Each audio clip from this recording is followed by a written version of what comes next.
Welcome to Direction Northeast. Hello, I'm Chelsea Lambert. This program is a presentation of the Communications Department of Northeast State Community College. Our guest on this episode of Direction Northeast has never kicked a football. He never set up a kick for a winning field goal. He is confined to a wheelchair, and yet he is one of NFL's prize kicking coaches and has been nominated to the Football Hall of Fame. We'll be back in just a moment to learn more about NFL kicking coach Doug Blevins. As a mother of two in my late 20s and through a lot of ups and downs, I still had a dream of going to college. On top of being a parent, I was working 60+ hours as a restaurant manager and I didn't know how to get started. Northeast State Community College gave me that opportunity. After a degree from Northeast State, I'm now a graduate of Columbia University and I'm pursuing my PhD at Harvard. Thank you, Northeast State, for helping me to believe in myself. He has coached such football all-stars as Adam Vinatieri, who kicked the winning field goal for New England Patriots in the 2002 Super Bowl. He has been kicking coach for Miami Dolphins for 6 NFL seasons and also worked for the New York Jets, New England Patriots, and the Minnesota Vikings, as well as serving as the kicking coordinator for the NFL Europe League for 5 years. Other Super Bowl kicking heroes include David Akers of the San Francisco 49ers and Justin Tucker of the Baltimore Ravens. Blevins is a kicking advisor to the Miami Dolphins, New York Jets, and the Patriots. Ask him his favorite team and he'll tell you his, the Dallas Cowboys. Mr. Blevins, welcome to Northeast State. How are you doing today? Doing fine, Chelsea. Thank you. It's an honor to be here. All right, so tell us a little bit about yourself, Mr. Blevins. Where are you from? I am from Abingdon, Virginia, born and raised in Abingdon, and I've always moved back there between coaching jobs and so forth, but Abingdon is where I base my business and my operations, and it's home. And did you graduate at Abingdon High School? I sure did, a long time ago. And is that where you started getting interested in football? Or?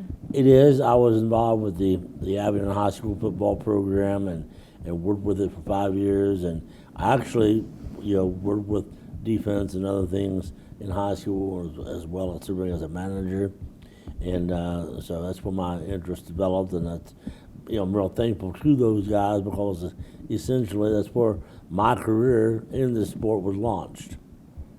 Okay.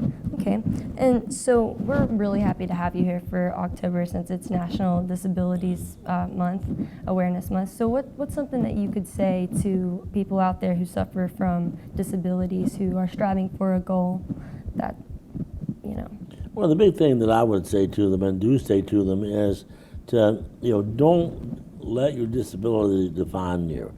Do not, look at yourself and say, well, I can do this or that, because I'm, physically handicapped, or cannot do that or this because I'm physically handicapped or have a disability. And I warn you, you hear me use the term physically handicapped. I'm not very politically correct, so I still use the old phraseology and terminology. But don't let that disability define you. You can do anything that you want in life and accomplish anything if you're willing to work for it and so forth. Too many people allow their disabilities to define them, and by that I mean they allow it to dictate to them what they can and can't do through their whole lives. Well, if anything for you, do you think that it's helped push you to where you're at now?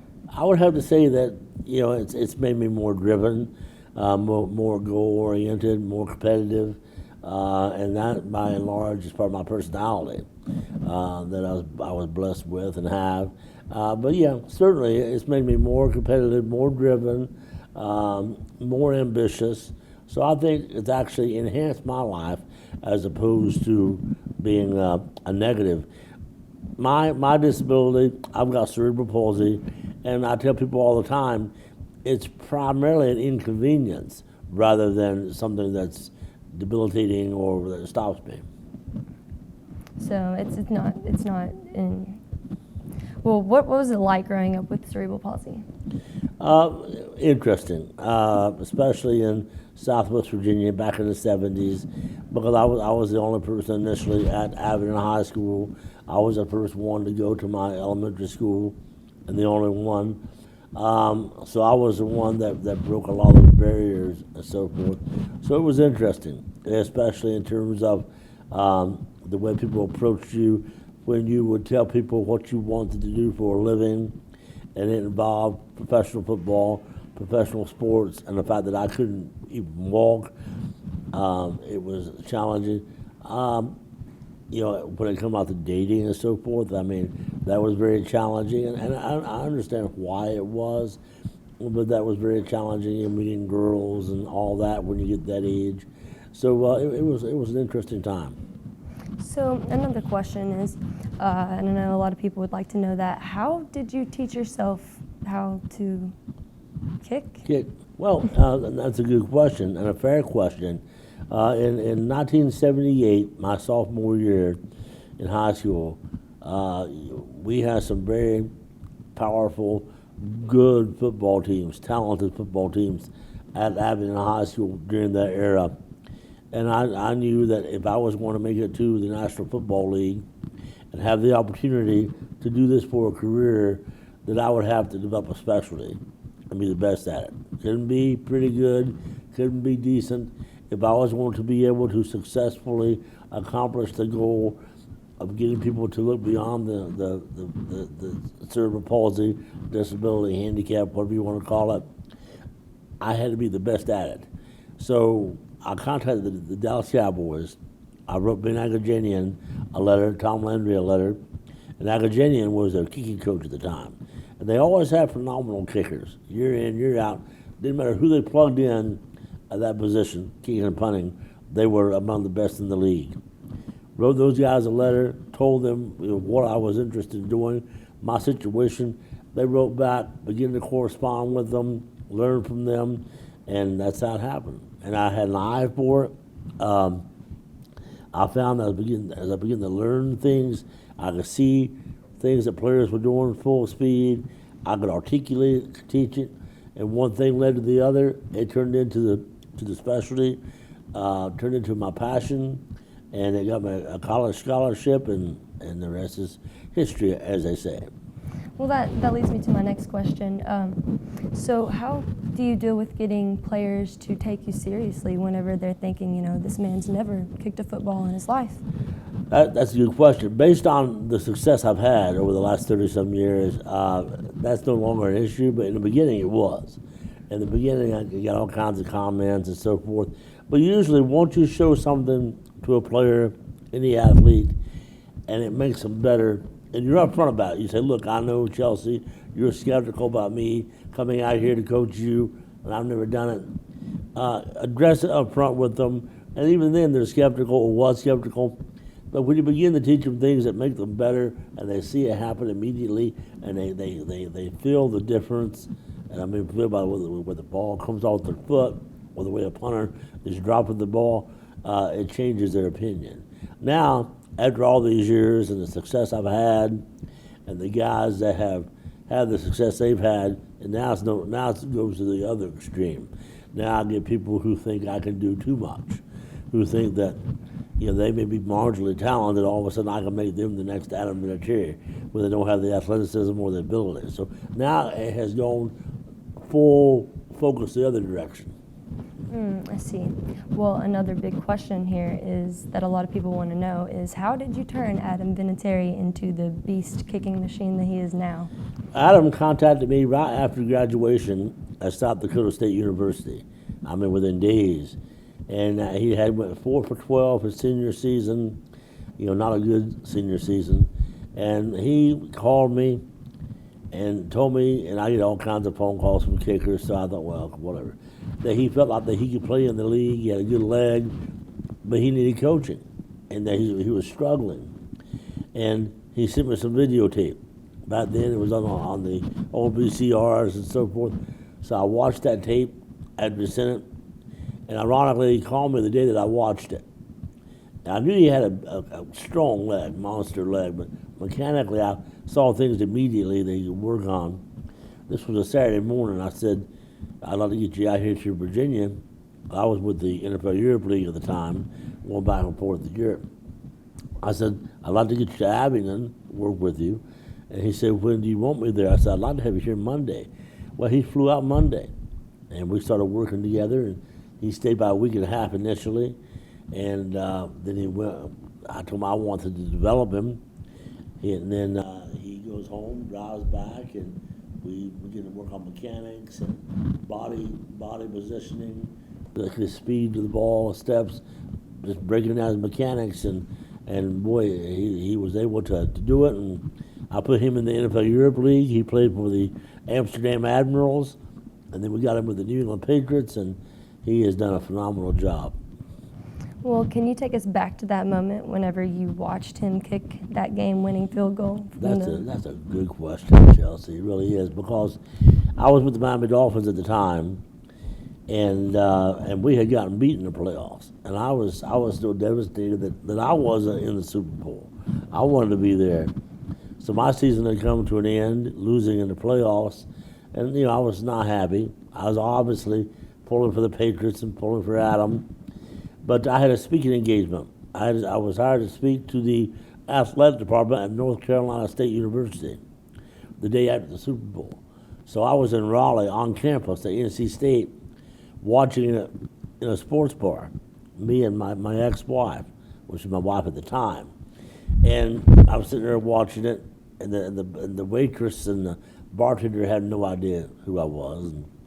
And we had talked to Adam the night before, along with my son, Adam the night before, and was joking about what if he win this game on a field goal. And then when they got that ball and Tom Brady was bringing them down the field, it looked like it might just happen. So I'm sitting there watching it, and I got emotional when that ball went through the uprights. That was an emotional moment. Still is even now when I watch it, emotional. So I had tears in my eyes. I don't mind telling you, I was choked up. I was at a sports bar, full of people, and my ex-wife was photographing me watch the kick, and the waitress came up and said, "Is he okay?" And then she said, "Oh yeah, he's Adam's coach." Okay, here I am in a sports bar. They had no idea who I was. He's Adam's coach. I'm watching it, and I can only imagine what they probably thought. And how does it feel to have been nominated into the NFL Hall of Fame? Well, that is and has been one of the biggest honors of my life. I mean, the National Football League Hall of Fame is as big as it gets, and to know that your work is worthy of that and was good enough to be considered is just something that I probably cherish and feel better about than anything in my career. Because when you get into this business, you just hope that you can keep a job and hope that you don't get fired and hope that you have some longevity. But to be nominated and for the people to think that your work warrants that, it's just you can't describe it. Well, what about the Outstanding Alumni Award that you? Well, that was probably the next one. That was right under that. There again, you are selected with 6 people nationally. You go to Washington and speak and have the presentation there with Colin Powell. It was an honor, a tremendous honor. All right. So, what do you think is the biggest enemy to greatness? I heard you talk about that before. Chelsea, the biggest enemy to greatness is good, because if you're good, chances are you might be a little bit complacent. You might feel pretty good about yourself. If you're a good television host, a good broadcaster, that might prevent you from trying to achieve greatness and be the best in the industry because you're already good. So the biggest enemy to greatness is good. Okay.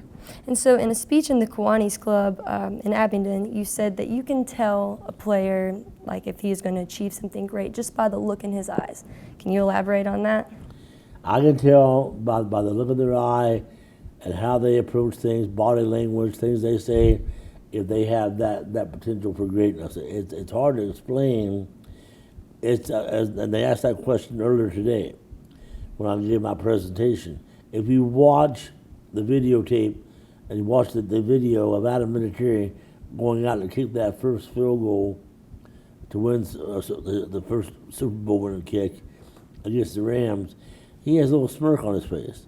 He wanted to be in that situation, He wanted to be in front of 80,000 people with millions and millions watching all over the world because a world championship rested on his shoulders.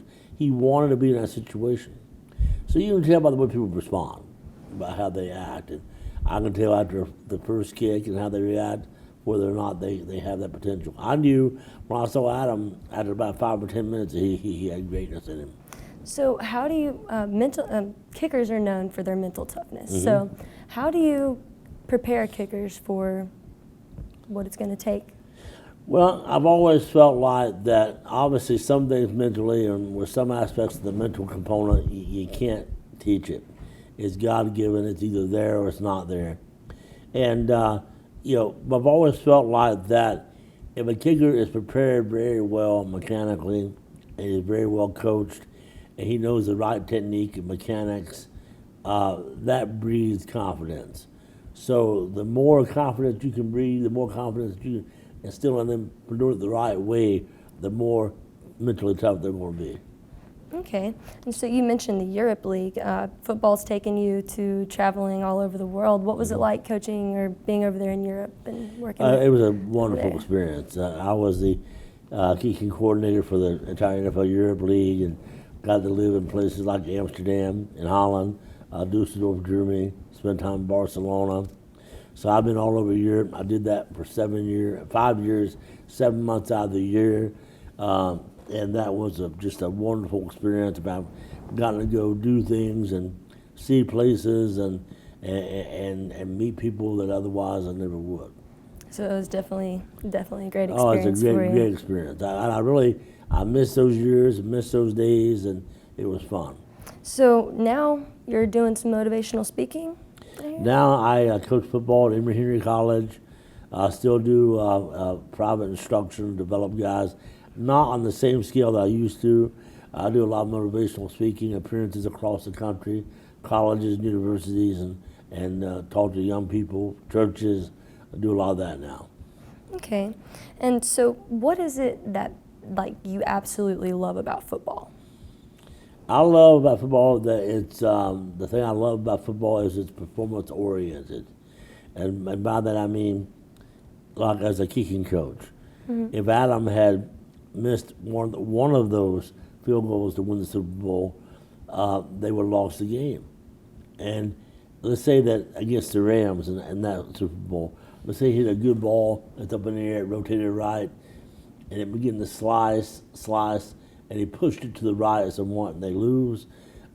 There's no committee in Washington to evaluate the game tape and say, well, you know what, he's a good boy, he has a handicapped coach, they all win. No, it's like life. You got winners and losers, and it's performance oriented, and I like that aspect of it. So in a sport that's dominated by physical ability, what do you tell kickers to get them started off in their Well, that's a pathway? great question. Well, you stress what you just did, the mental aspect of it, and have fun with it. Have fun playing the game. Have fun kicking. And I tell kickers, hey, look, you're not the tallest guy on the team. You don't possess the most physical prowess on the football team. But everything can come down to you. The whole season could come down to you. The game come down to you. And usually when a kicker or a punter, probably a kicker, is on the field, it counts. Something's up. It counts. It counts for something. So I touch on those avenues with those guys. So if you could play any sport in the world, you would play football? You know what? That's a good question, too. I love football. I'd probably play baseball. You'd probably play baseball? Love baseball. And why is that? I love baseball, and it just looks so fun. It looks like it would be such a fun sport to play. I'd love to be like an outfielder. I'm a Chicago Cubs fan, so I'm real happy right now. And I believe they will come back and win the series. But I would probably play baseball. Love baseball. You love baseball. So tell me a little bit about your kicking camps. Well, I have camps. Primarily now, I used to have large camps all over the place. Now, primarily, I do private instruction. I develop guys. I coach smaller numbers, but we focus on developing, coaching, teaching, And so I'm still busy doing that, but just not on the same large scale that it once was. Players say that you're just an excellent coach and that you know exactly what you're talking about. They say that you've really helped on a personal level for them as well. What can you say about that? Like, do you build really close relationships with these people afterwards? You really do. They become almost like the children, and you have that type of bond with them. And I think in order to teach a guy to do the things that they do at the level they do, for them to have that confidence in you to teach them those things, that you have to have that bond, that confidence. So there is really close bonds and close relationships that are built. Okay, and what is your opinion on the concussion rule for the games? Well, obviously that's important. The guys have gotten so much faster. I mean, you got guys traveling 22, 23 miles an hour, 19 miles an hour. He ain't being hit by a guy going 22 miles an hour. Guys are so much faster and so much stronger that the speed and the quickness and the power and the athletic ability, I think, exceeds our ability to, or is faster progressing than our ability to develop equipment to protect them. Because the hits, I mean, just since I was in the league, first in the league in 1994, to now, the speed and the hits are just so much more enhanced. Well, there's apparently talk about them taking away the kickoff. What are your opinions on that? I believe in doing anything to make the game more challenging and make the game more interesting, but don't water it down. Don't take away the kickoff. There's all kinds of talk about that and taking away a lot of the kicks, and they have changed tackles and how you hit a guy, and that's going to lead to more injuries. If a defensive back is closing in on a receiver, and he has to stop or slow down and think, how am I going to tackle you? How am I going to position my head? And those that, to the point that we're elaborating it now, it can lead to more injuries. Don't water down the game. Don't water it down. If you don't want to play, don't play. Every guy who plays on the level that I've been on understands what can happen. I do. Being on the sideline, I could be killed. I could be hit the wrong way, get in the way. I've learned to stay out of the way. It's just the risk you're taking. Well, it's just the risk you take. Right. And so what do you think about equipment now? Like, do you think it's better than it was? Oh, yeah. The helmets, the way they're designed to take the impact, absorb the impact, the pads, the equipment, since I started this whole thing, is phenomenal. It really is. And it will continue to be. But I think, like I said, I think that the speed and the power actually has gotten to be faster than our ability to make equipment to protect us. So do you think that kickers are superstitious? Oh, you see my beard right now? I don't even shave. I normally shave. We're on a 3-game win streak, so I can't shave. We'll lose. So yeah, we're all superstitious. So the answer to that question is a yes. And what makes them superstitious, and what makes Come you on, superstitious? Chelsea, you know the answer to that question. If I shave right here on this set now, we play Hampton Sydney Saturday, we'll get beat, we'll lose. My kicker will miss his field goals and extra points. It'll happen. It can't do it. I don't know really where it all came from, but we are superstitious. We are very. We say we're not, and realistically, well, if Blevins shaves, will his team lose? Who wants to risk it? Well, let's see here. You said that the biggest enemy of greatness is being, complacent and mediocre. Mm-hmm. What advice can you give to people, out there trying to build on? Always strive to be your best and never give up. Like you and I were talking on camera about people who would tell you negative things. You can't do this because of this. There's no money in that. Don't do that. Don't do this. You can't do this. You always hear negative, negative, negative.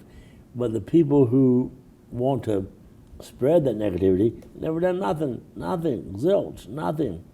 So I'll tell you and other people, don't listen to it. Don't listen to it. Surround yourself with people that have done what you want to do. Try to meet those people. Reach out to those people and talk to those people. Get yourself good friends, friends that have done things, friends that are good people that aren't always in trouble, aren't always on the verge of losing everything because of their own actions, and surround yourself with good people. So here's another question for you. How long do you plan on coaching? Is it till you win that Super Bowl ring? Well, definitely I want a championship ring. I plan on being involved in some capacity until that time happens. I don't know, realistically whether or not I'll go back to pro football or whether or not that opportunity will present itself. So I don't know if I want to go and work every day, all day long, like you do full time in pro football. Because I enjoy the speaking, I enjoy meeting people. I really enjoy the motivational aspect of things now, and talking to groups and talking to young kids like we did today, and that are younger and they're coming up. So I really like that. But I'll be involved. I'll coach in some capacity, probably till I can't physically do it anymore. And so you're also involved in comedy. Well, I used to be a professional comedian. Yes, ma'am. You used to be a professional comedian? I did, sure did. Yeah, Really? I traveled the country doing comedy clubs, and I was on a Showtime thing one time. Oh yeah, sure did. And what got you into that? I was hired as a graduate assistant at East Tennessee State University, and we lost that. We had a coaching change, got fired essentially. So a professor of mine knew a comedy agent, got me at a comedy contest in Knoxville, Tennessee. I did well. I was recognized by some scouts, and it took off from there. So I did it for about 2 years. Alrighty. Well, we appreciate you being on this show, Mr. Blevins. Well, Chelsea, it was a pleasure. Thank you. And we're going to wrap up Direction Northeast. And we'll be back in just a moment. My name is Jason Tipton. I'm a manufacturing technician for A.O. Smith, and I got my start at Northeast-State. As part of my job here, I do design work with CAD, and those plans are implemented throughout the factory. And I continue to use a lot of what I've learned at Northeast-State on a daily basis. I'm the type person that likes working with my hands, and now that I've got a degree from Northeast-State, I'm able to do something I enjoy. In manufacturing, it's important to have the right tool for the job. Having an education from Northeast-State has been that tool for my career. That concludes the program for today. We have talked with NFL kicking coach Doug Blevins about football and overcoming disabilities. Community is very important to students at Northeast-State Community College, and this program takes a look at the views and subjects that they find important. Until next time, on behalf of the students and staff and faculty at Northeast-State Community College, I'm your host at Direction Northeast.